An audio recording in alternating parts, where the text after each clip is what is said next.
Hi hello வணக்கம் welcome back to our channel படித்ததை பகிர். நாம் இன்றைக்கி இந்த வீடியோ எதை பற்றி பார்க்க போகிறோம் அப்படின்னு பார்த்தீங்கன்னா, லாஸ்ட் வீடியோவில் தக்காளியுடைய பெனிஃபிட்ஸ் என்ன அப்படின்றத பற்றி பார்த்தோம். இந்த வீடியோவில் தக்காளி நிறைய சாப்பிட்றதுனால என்னென்ன பாதிப்புகள் இருக்குது அப்படின்றத பற்றி தான் பார்க்க போகிறோம். ஸோ லாஸ்ட் வீடியோ பார்க்கலன்னா அந்த வீடியோ பார்த்துட்டு வந்து இந்த வீடியோ பாருங்கள். வாங்க வீடியோக்குள்ளே போகலாம். அதுக்கு முன்னாடி this video is sponsor by SBO. இந்த ஆஃபீஸ் எங்கே இருக்குது அப்படின்னு பார்த்தீங்கன்னா திருவண்ணாமலையில் இருக்குது. உங்களுக்கு பார்ட் டைமில் ஒர்க் பண்ணுற ஆசையாக இருந்துச்சு அப்படின்னா, உங்களுக்கு சோஷியல் மீடியா நல்லாவே ஒர்க் பண்ண தெரியும் அப்படின்னா, நீங்கள் கண்டிப்பாக இந்த SBOவில் ஜாயின் பண்ணி ஒர்க் பண்ணலாம், மணியும் ஏர்ன் பண்ணலாம், பார்ட் டைமாகவும் ஒர்க் பண்ணிக்கலாம். ஸோ இதில் உங்களுக்கு இன்ட்ரெஸ்ட் இருக்கவங்க இந்த நம்பருக்கு காண்டாக்ட் பண்ணுங்கள். உங்களுக்கு டீட்டெயில்ஸ் வந்து ஷேர் பண்ணுறேன். அவங்களுடைய கிளிப்பிங்ஸ் ஒரு சின்ன வீடியோ பார்க்கலாம் வாங்க.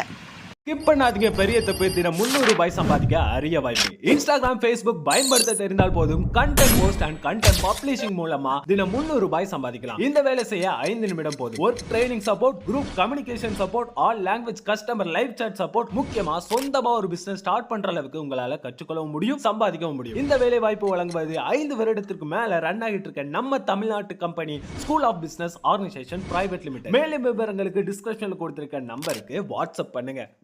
சில காய்கறிகள் மட்டும்தான் எல்லாரும் விரும்பி சாப்பிடுவாங்க. அந்த காய்கறிகள் சுவையாகவும் சத்துக்கள் நிறைந்ததாகவும் இருக்கும். அந்த மாதிரி ஒரு பழம் தான் இந்த தக்காளி பழம். இந்த தக்காளி பழத்தை ஒரு சிலர் தான் வேண்டான்னு சொல்லி ஒதுக்கி வைப்பாங்க. ஆனால் நிறைய பேர் இந்த தக்காளியை விரும்பி சாப்பிட்றாங்க. அப்படி சாப்பிடும்போது இந்த தக்காளியில் இருக்க ஆபத்துகள் என்ன அப்படின்றத பற்றி தான் பார்க்க போகிறோம். தக்காளியை உணவில் அதிகமாக சேர்த்துக்கும் போது பலவிதமான எதிர்மறை விளைவுகளை இது ஏற்படுத்துது. முக்கியமாக சாப்பிட்டு முடித்ததும் உங்கள் மார்பு பகுதியில் எரிச்சல் போன்ற உணர்வு ஏற்படுதா? அதுக்கு காரணம் இந்த தக்காளி தான். ஏன்னா தக்காளியில் அதிக அளவு மாலிக் மற்றும் சிட்ரிக் ஆசிட் வந்து இருக்குது. தக்காளி உங்கள் உடலில் பல அமில மாற்றங்களை ஏற்படுத்தக்கூடியது. அதுவும் செரிமானம் தொடங்கியவுடன் தக்காளி இறப்பையில் அதிக அமில தாக்கங்களை ஏற்படுத்தும். இதனால் உணவு குழாயில் அதிக அமிலப்போக்கு ஏற்பட்டு நெஞ்செரிச்சல் ஏற்படும்.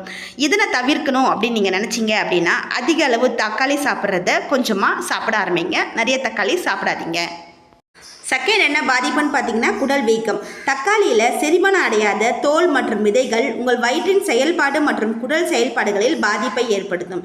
இது குடலில் ஒட்டிக்கிட்டு வீக்கத்தை ஏற்படுத்தும். நிறையா குடல் வீக்கம் வர்றதுக்கு காரணம் தக்காளி அப்படின்னு தான் சொல்லப்படுது. ஸோ தக்காளியை கேர்ஃபுல்லாக சாப்பிடுங்க. அடுத்ததாக ஏற்படுற பாதிப்பு வந்து அலர்ஜி. ஹிஸ்டமைன் அப்படின்றது தக்காளியில் இருக்க ஒரு முக்கியமான சேர்மம். இதுதான் நமது உடலில் அலர்ஜிக்கு ஏற்படுறதுக்கு முக்கிய காரணமாக அமையுது. வாய் மற்றும் நாக்கில் வீக்கம், இருமல், சருமம் சிவப்பாக தடித்தல், தொண்டை எரிச்சல் இதெல்லாம் வந்து இதனுடைய சிம்டம்ஸ். இப்படி இருந்துச்சு அப்படின்னா நீங்கள் உடனே தக்காளி சாப்பிட்றத நிறுத்திடுங்க. அடுத்ததாக என்ன பாதிப்பு அப்படின்னு பார்த்தீங்கன்னா சிறுநீரக கற்கள். இந்த தக்காளி பழத்தில் கால்சியம் மற்றும் ஆக்சலைட் வந்து அதிகமாக இருக்குது. இது அதிகமாக இருக்கிறதுனால இதுக்கு நம்ம உடலுக்கு தேவையான பல ஊட்டச்சத்துக்களை வழங்கக்கூடியது.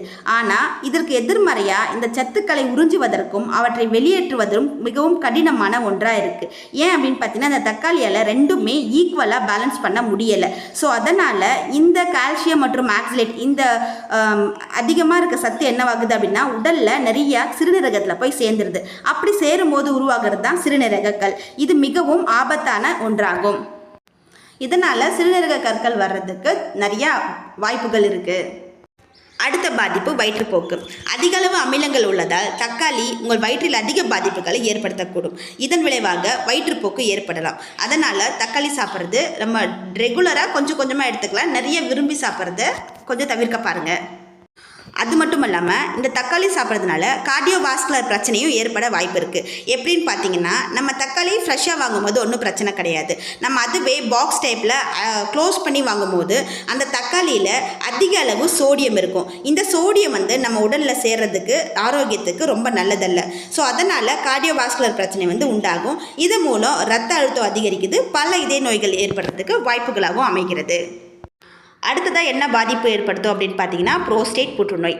ஆண்கள் அதிக அளவு தக்காளி சாப்பிடும்போது அது அவர்கள் உடலில் அதிக அளவு லிகோபேனை சுரக்கிறது. இது உடலில் அதிகம் சேரும்போது ஆண்களுக்கு சிறுநீர் கழிக்கும் போது வலியை ஏற்படுத்துவதுடன் புரோஸ்டேட் சுரப்பியையும் பாதிக்கும். இதன் விளைவாக புரோஸ்டேட் புற்றுநோய் ஏற்படுறதுக்கு வாய்ப்புகள் அதிகமாக இருக்குது. நாம் சாப்பிட்ற தக்காளியில் ஹிஸ்டமைன் மற்றும் சாலமைன் இது ரெண்டுமே இருக்குது. இது ரெண்டும் என்ன பண்ணும் அப்படின்னு பார்த்தீங்கன்னா நம்ம உடலில் கால்சியம் திசுக்களை உருவாக்கக்கூடியது. இது மூட்டுக்களில் வீக்கத்தை ஏற்படுத்தும். ஸோ மூட்டுக்களில் ஏற்படும் இந்த வீக்கம் அதிக வலியை ஏற்படுத்துவதுடன் தினசரி வேலைகளை செய்வதையே ரொம்ப கஷ்டமாக்கிடும்.